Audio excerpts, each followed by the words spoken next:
Click করুন অ্যাপের bell আইকনে আর সাবস্ক্রাইব করুন এবিপি আনন্দ। সব সময় থাকুন খবরে। কৃষকদের দিল্লি চলো অভিযানের সমর্থনে পথে বাম কংগ্রেস। শহরের বিভিন্ন জায়গায় প্রতীকী পথ অবরোধ। কথা বলবো আমাদের প্রতিনিধি পার্থপ্রতিম ঘোষের সঙ্গে। পার্থ, ঠিক কি কর্মসূচি রয়েছে আজ?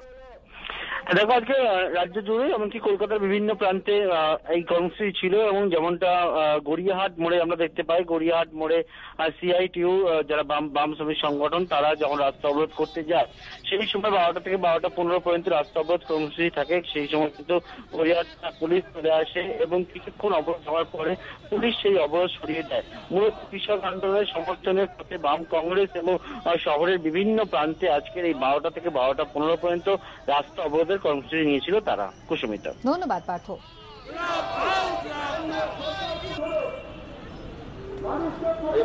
এখন আমাদের সামনে বলবেন ডিওএফআই এর কলকাতা জেলা সম্পাদক মন্ডলীর অন্যতম সদস্য কমরেড বিকাশ झा। साथियों, आप लोग जानते हैं कि पूरे देश में किसानों की जो लहर चल रहा है, इन চাকরি প্রার্থী দল লেগে এলো ঠান্ডার মধ্যে অবস্থান করছিল।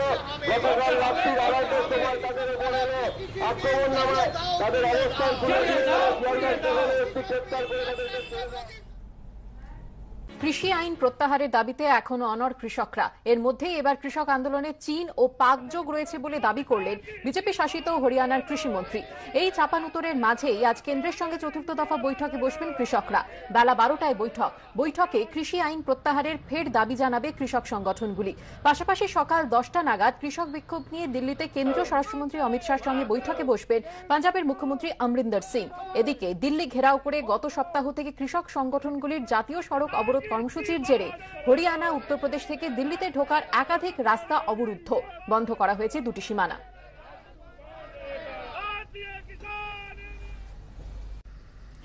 রাত 1টায় গভীর রাতে যখন সল্টলেকের এসএসসি ভবনের সামনে থেকে পুলিশ আন্দোলনকারীদের হটিয়ে দেয়, সেই মুহূর্তের ছবি তুলে ধরেছেন আমাদের প্রতিনিধি সত্যজিৎ বৈদ্য। ঘড়ির কাঁটায় ঠিক রাত 1টা, ঠিক এই সময় যেমনটা আমরা দেখতে পাচ্ছি যে এসএসসি ভবনের সামনে, যেখানে আপার প্রাইমারিতে নিয়োগের দাবিতে চাকরি প্রার্থীরা আন্দোলন করছিলেন এবং তাদেরকে প্রথমে পুলিশ এসে, বিধাননগর সিটি পুলিশের পক্ষ থেকে তাদেরকে এসে আবেদন করা হয় এই জায়গা খালি করে দেওয়ার জন্য। বলা হয় ইতিমধ্যে শিক্ষামন্ত্রীর সঙ্গে তাদের কথা হয়েছে তাদের দাবি মতো, এবং এরপরে এই জায়গা খালি করে দিতে হবে এবং 144 ধারা জারি আছে, যে কারণে এই জায়গা খালি করতে হবে। এবং তারপর তখনও আন্দোলনকারীরা যখন জায়গা ছাড়তে রাজি ছিল না, সেই সময় বারবার আবেদন করার পর তাদের উপরে রীতিমতো বল প্রয়োগ করা হয় এবং যেমনটা আমরা দেখতে পাচ্ছি একের পর এক পুলিশের গাড়িতে আন্দোলনকারীদের তুলে নিয়ে যাওয়া হয়েছে এবং বলা হচ্ছে যে কোনো নিরাপদ জায়গাতে তাদেরকে ছেড়ে দেওয়া হবে। এবং আলোচনা যেহেতু ইতিমধ্যে হয়ে গিয়েছে, সেহেতু আন্দোলনের আর কোনো অর্থ নেই বলে পুলিশের পক্ষ থেকে দাবি করা হয়েছে এবং এই মুহূর্তে পুরো জায়গা খালি করে দেওয়া হয়েছে। বলা হয়েছে যে যারা আন্দোলন করছিলেন তারা কোনো নিরাপদ জায়গাতে চলে যান এবং এই জায়গা খালি করে দেন। ক্যামেরায় স্বপন মজুমদারের সঙ্গে সত্যজিৎ বৈদ্য, এবিপি আনন্দ, সল্টলেক।